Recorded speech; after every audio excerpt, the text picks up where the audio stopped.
Welcome back to study अड्डा। Good morning all of you friends. आज है 16 जुलाई और 16 जुलाई से बनने वाले सभी इंपॉर्टेंट करंट अफेयर क्वेश्चन को डिस्कस करेंगे। क्वेश्चन से रिलेटेड फैक्ट बताए जाएंगे। वीडियो के लास्ट में आपसे क्वेश्चन भी पूछा जाएगा जिसका उत्तर आपको कमेंट बॉक्स में देना है। जो लोग चैनल पर नए हैं, वीडियो को पहली बार वॉच कर रहे हैं, चैनल को सब्सक्राइब कर लीजिए। बेल आइकन को भी प्रेस करके रखिएगा जिससे सबसे पहले वीडियो का नोटिफिकेशन आपको मिल सके और आप वीडियो को तुरंत वॉच कर सकें। ज़्यादा से ज़्यादा लोगों तक वीडियो को शेयर कीजिए और वीडियो पसंद आए तो वीडियो को लाइक भी कीजिएगा। शुरू करते हैं कल के पूछे गए प्रश्न से। कल का प्रश्न क्या है? किस देश ने यूरोपीय देशों के बाद पाकिस्तान इंटरनेशनल एयरलाइंस की उड़ानों पर रोक लगा दी है? ऑप्शन डी इस क्वेश्चन में सही है। आप सबने बिल्कुल सही उत्तर दिया है। अभी हाल ही में यूरोपीय देशों के बाद पाकिस्तान इंटरनेशनल एयरलाइंस की सभी उड़ानों पर रोक लगाने वाला देश है अमेरिका। ऑप्शन डी इस क्वेश्चन में सही है, अमेरिका, जिसकी कैपिटल है वाशिंगटन डीसी और यहाँ के प्रेसिडेंट हैं डोनाल्ड ट्रंप, वाइस प्रेसिडेंट है माइक पेंस। तो ये भी याद रखिएगा। आज के पहले प्रश्न को देखते हैं। पहला प्रश्न क्या है? अभी हाल ही में फ्लिपकार्ट ने कला, शिल्प और हथकरघा को क्षेत्र को बढ़ावा देने के लिए किस राज्य के साथ समझौता किया है? Option A Uttar Pradesh, B Karnataka, C Madhya Pradesh, D Tamil Nadu. तो अभी हाल ही में फ्लिपकार्ट ने कला, शिल्प और हथकरघा क्षेत्र को बढ़ावा देने के लिए कर्नाटक राज्य के साथ समझौता किया है। ऑप्शन बी इस क्वेश्चन में सही है। यहाँ देख लेते हैं मैप में कर्नाटक, ये रहा कर्नाटका, जिसके कैपिटल है बेंगलुरु और फॉर्मेशन किया गया था 1 नवंबर 1956 को। सीएम है BS येदियुरप्पा और गवर्नर हैं यहाँ के वाजुभाई वाला। नेशनल पार्क की बात करें तो यहाँ पे इम्पॉर्टेंट नेशनल पार्क देखते हैं। Bandipur national park, Dandeli national park, Nagarhole national park और बनेरघट्टा नेशनल पार्क। बहुत पूछा जाता है कि बनेरघट्टा नेशनल पार्क कहाँ है, तो याद रखिएगा कर्नाटक में है। और 2 नेशनल पार्क मुख्य और हैं, एक है अंसी नेशनल पार्क और दूसरा है कुद्रेमुख नेशनल पार्क। तो ये भी याद रखिएगा, इम्पोर्टेंट नेशनल पार्क कर्नाटक राज्य से। लोकसभा सीट कितनी है? लोकसभा सीट है 28, राज्यसभा सीट है 12 और विधान परिषद सीट है 75 और विधानसभा सीट है 224। तो ये इम्पॉर्टेंट फैक्ट हैं कर्नाटक से, याद रखिएगा। नेक्स्ट प्रश्न को देखते हैं। अभी हाल ही में भारत ने किस देश को मालाबार नौसेना अभ्यास के लिए आमंत्रित किया है? Option A New Zealand, B Britain, C South Korea, D Australia. तो इसका उत्तर होगा ऑप्शन डी। अभी हाल ही में भारत ने मालाबार नौसेना अभ्यास के लिए ऑस्ट्रेलिया को आमंत्रित किया है। ऑप्शन डी इस क्वेश्चन में सही है। ऑस्ट्रेलिया की बात हुई है तो यहाँ मैप में देखते हैं, ये रहा ऑस्ट्रेलिया। यहाँ आप वर्ल्ड मैप में भी देख सकते हैं ऑस्ट्रेलिया की लोकेशन, आपको ज़्यादा बेहतर समझ में आएगा। और यहाँ खुद ऑस्ट्रेलिया का एक मैप है जिसकी कैपिटल है कैनबरा। यहाँ पे देख सकते हैं कैनबरा।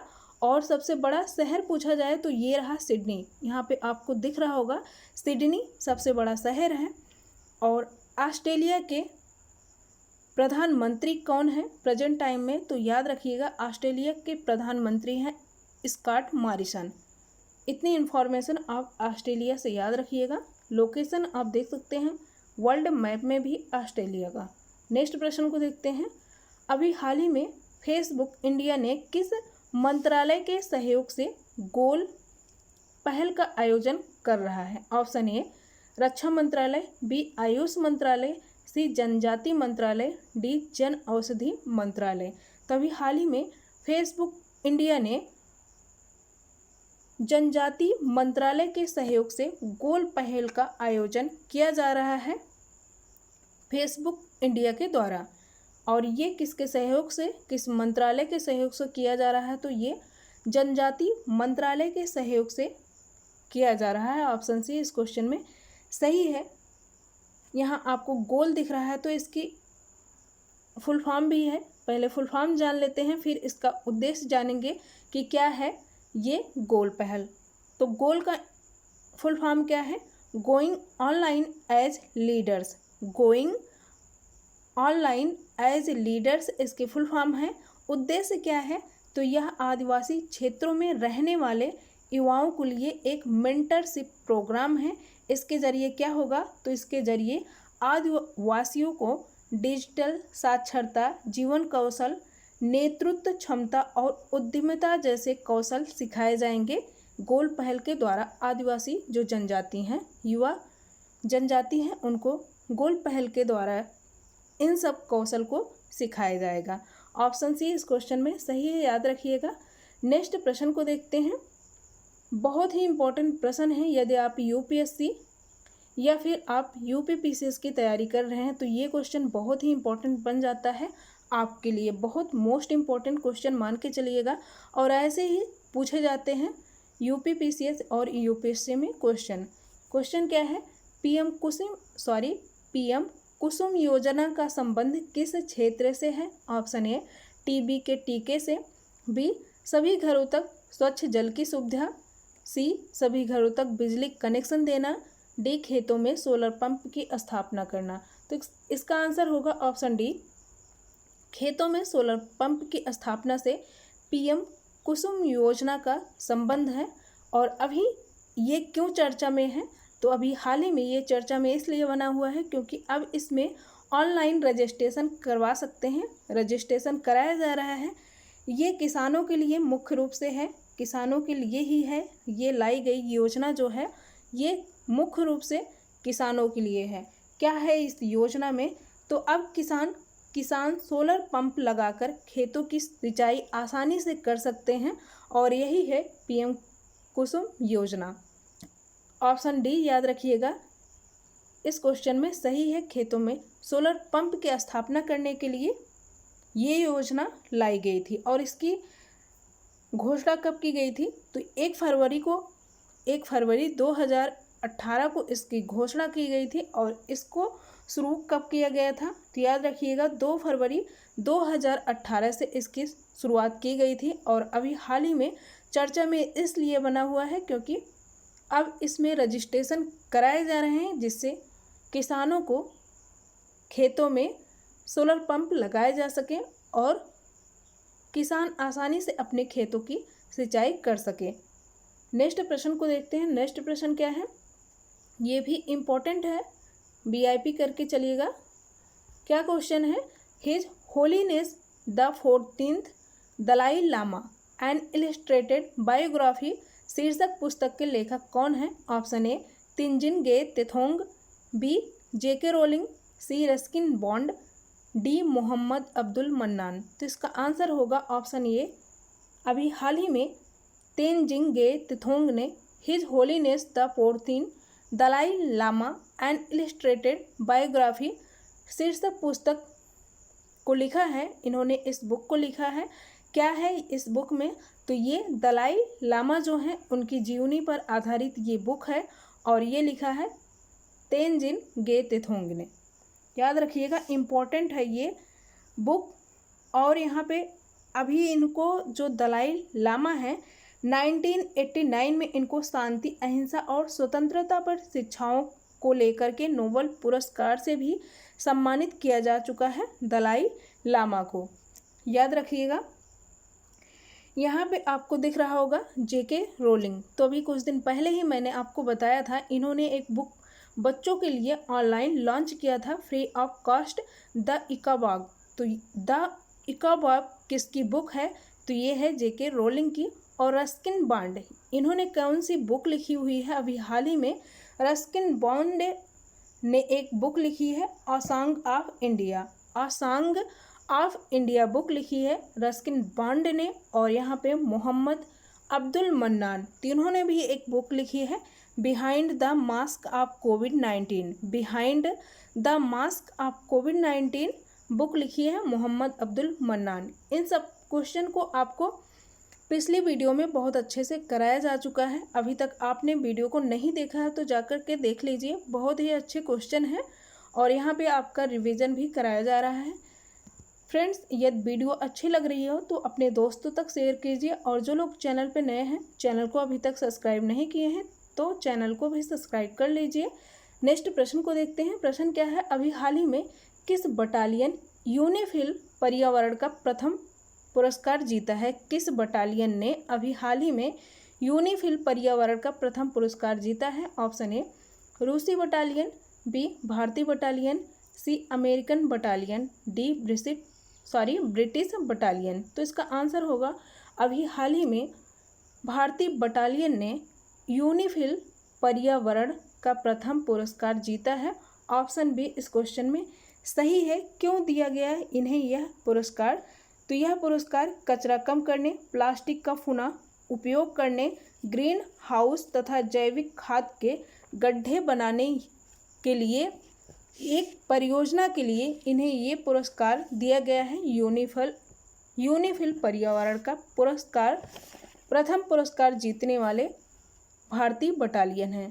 तो ये क्वेश्चन का आंसर याद रखिएगा, बहुत ही इम्पोर्टेंट क्वेश्चन था। नेक्स्ट प्रश्न क्या है?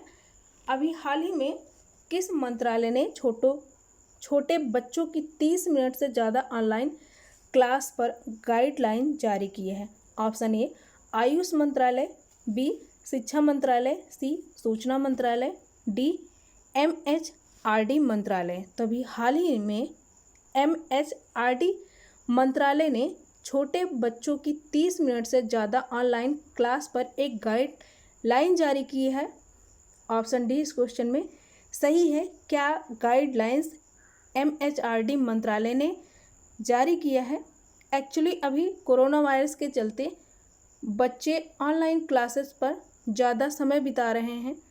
स्क्रीन पर ज़्यादा से ज़्यादा समय बिताने की वजह से अभिभावक जो हैं वो चिंतित हैं और इसी चिंता को लेकर के इन्होंने MHRD मिनिस्टर से सिफारिश की है, मिनिस्ट्री से सिफारिश की है, जिसके चलते हुए MHRD मिनिस्ट्री ने अब गाइडलाइंस जारी की हुई है। और ये गाइडलाइंस है प्री प्राइमरी जो छात्र हैं उनकी क्लासेस के लिए, छोटे बच्चों की क्लासेस के लिए है कि 30 मिनट से ज़्यादा की क्लास नहीं होनी चाहिए। जो छोटे बच्चे हैं उनकी प्राइमरी क्लास के बच्चों की 30 मिनट से ऑनलाइन क्लास जो होगी वो ज़्यादा नहीं होगी, 30 मिनट ही इसके टाइम ड्यूरेशन होगा। और भी गाइडलाइंस बड़े बच्चों के लिए भी इन्होंने जारी किया है, जैसे क्लास 1 से 8 तक के बच्चों के लिए 45 मिनट की 2 ऑनलाइन क्लासेज होंगी। ये गाइडलाइंस भी जारी की है MHRD मंत्रालय ने। और 9 से 12 के जो स्टूडेंट हैं, 12 क्लास के जो स्टूडेंट हैं उनके लिए भी ऑनलाइन क्लासेस के लिए एक गाइडलाइन जारी की गई है MHRD मंत्रालय के द्वारा। 30 से 45 मिनट की अवधि के लिए 4 सत्रों की गाइडलाइन होगी 9 से 12 के लिए। ये भी जारी किया है MHRD मंत्रालय ने 4 सत्रों के लिए ये गाइडलाइन। 30 से 45 मिनट से ज़्यादा की क्लास नहीं होगी ऑनलाइन, क्योंकि इससे जो है बच्चे ज़्यादा से ज़्यादा स्क्रीन शेयर कर रहे हैं, स्क्रीन पर टाइम बिता रहे हैं, जिससे उनको काफ़ी प्रॉब्लम हो रही है। और इसी के चलते अब MHRD मंत्रालय ने नई गाइडलाइंस जारी की है। नेक्स्ट प्रश्न को देखते हैं। अभी हाल ही में ईरान ने किस देश को चाबहार रेल परियोजना से अलग कर दिया है? Option A Bharat, B Nepal, C Pakistan, D चीन। तो अभी हाल ही में चाबहार रेल परियोजना से भारत को अलग कर दिया गया है। ऑप्शन ये इस क्वेश्चन में सही है।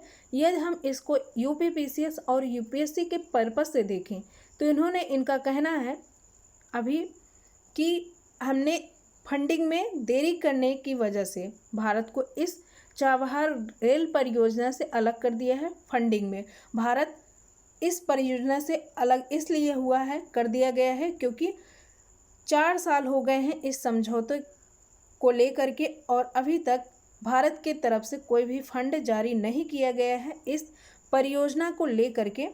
इसी पैसा नहीं दे रहा है भारत, तो अब इसी परियोजना पैसा न देने की वजह से इस परियोजना से ईरान ने भारत को अलग कर दिया है। लेकिन अगर हम UPSC और PCS के पर्पस से देखें, दूसरे पहलू को देखें, तो ऐसा नहीं है। एक्चुअली अमेरिका के दबाव में आकर के भारत ने ईरान से तेल लेना बंद कर दिया है, जिसके चलते हुए यहाँ देख सकते हैं ये चाबहार पोर्ट है। जिसके चलते हुए क्या हुआ कि ईरान से जब तेल लेना इंडिया ने बंद कर दिया है, तो इसी से परेशान होकर के अब ईरान ने ये नया पैंतरा आजमाया है, चाबहार पोर्ट से भारत को अलग कर दिया है और अब ये चीन से भी समझौता कर चुका है इस चाबहार पोर्ट को लेकर के। और अभी देख रहे हैं आप लोग भारत और चीन का सैन्य तनाव भी चल रहा है। ऐसे में एक बड़ा झटका भी दिया है ईरान ने हमारे देश को चाबहार पोर्ट से हमें अलग करके। ये है दूसरा पहलू। और अब इस प्रोजेक्ट को कह रहा है ईरान कि मैं अकेला पूरा करूँगा, जबकि ऐसा नहीं है। इसने चीन से समझौता कर लिया है और अब इस प्रोजेक्ट में चीन को शामिल कर चुका है ईरान। तो इसलिए एक बड़ा मुद्दा बन गया है चाबहार पोर्ट। नेक्स्ट प्रश्न को देखते हैं। यहाँ पे आप देख सकते हैं अरेबियन सी के जस्ट बगल पे यहाँ किया जा रहा था चाबहार पोर्ट परियोजना का लेकर के प्रोसेस चल रहा था, लेकिन अभी भारत को अलग कर दिया गया है ईरान ने चाबहार पोर्ट से। नेक्स्ट प्रश्न क्या है, अभी हाल ही में आंद्रेज डूडा किस देश के नए राष्ट्रपति बने हैं? Option A Vietnam, B Holland, C Poland, D Australia. तो अभी हाल ही में आंद्रेज डूडा ये पोलैंड के नए राष्ट्रपति बने हैं। एक्चुअली ये पहले से ही राष्ट्रपति थे और अब ये दूसरे कार्यकाल के लिए इन्होंने यहाँ के राष्ट्रपति का पद जीत लिया है। चुनाव में ये जीत चुके हैं और इसीलिए अब ये दूसरी बार भी पोलैंड के राष्ट्रपति बने हुए हैं आंद्रेज डूडा। इन्होंने किसको हराया हुआ है? तो इनके जो है प्रतिद्वंदी रहे हैं कौन? राफाल ट्रेजस्कोवस्की को इन्होंने बहुत कम ही वोटों से हराया है। इन्होंने 51.2% वोट हासिल किए थे, जबकि इनके प्रतिद्वंदी रहे राफाल ट्रेजस्कोवस्की ने 48.97% वोट हासिल किए थे और इनसे थोड़े से ही वोट हासिल करके इन्होंने फिर से पोलैंड के दूसरे कार्यकाल के लिए राष्ट्रपति अब बन गए हैं आंद्रेज डूडा।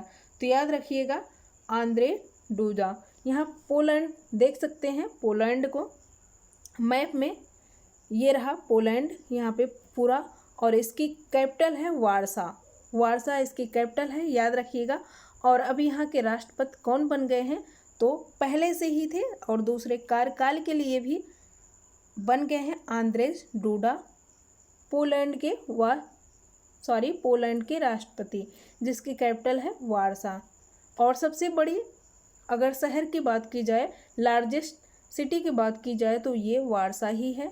यहाँ मैप में आप देख सकते हैं और वर्ल्ड मैप में भी आप देख सकते हैं, ये मध्य यूरोप का एक क्षेत्र है पोलैंड। याद रखिएगा, बहुत ही इंपॉर्टेंट क्वेश्चन ये भी है। यहाँ मैप में आप देख सकते हैं, वर्ल्ड मैप में आप देखने के बाद ज़्यादा समझ पाएंगे। नेक्स्ट प्रश्न क्या है, अमेरिका के बाद किस देश ने चीनी कंपनी हुआवे को 5G नेटवर्क बनाने को लेकर बैन कर दिया है? ऑप्शन ए भारत, बी रूस, सी साउथ कोरिया, डी ब्रिटेन। तो अभी हाल ही में ब्रिटेन ने चीनी कंपनी हुआवे को 5G नेटवर्क बनाने को लेकर बैन कर दिया है। ऑप्शन डी इस क्वेश्चन में सही है, ब्रिटेन ने किया है। तो यहाँ ब्रिटेन के बारे में देख लेते हैं, क्यों किया है इसके बारे में भी जान लेते हैं। तो इन्होंने कहा, ब्रिटिश सरकार ने कहा कि टेलीकॉम कंपनियों को ये आदेश दिया है कि 2027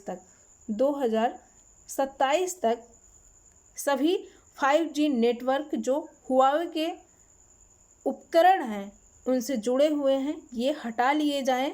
इन्होंने अपने यहाँ टेलीकॉम कंपनियों को ये आदेश दिया है, यूनाइटेड किंगडम, ब्रिटेन ने। यहाँ आप देख सकते हैं यूनाइटेड किंगडम, जिसकी कैपिटल है लंदन। तो ये रहे 10 क्वेश्चन आज के, याद रखिएगा। और आज के प्रश्न को देखते हैं। आज का प्रश्न क्या है, अभी हाल ही में रोको टोको अभियान किस राज्य के द्वारा शुरू किया गया है? Option A Uttar Pradesh, B Madhya Pradesh, C Karnataka, D Rajasthan. तो इसका आंसर आप कमेंट बॉक्स में दीजिएगा। कमेंट बॉक्स में इसका आंसर दीजिएगा और हो सके तो डिटेल में लिखा करिए। वैसे आप लोग डिटेल में लिख रहे हैं और कुछ लोग तो बहुत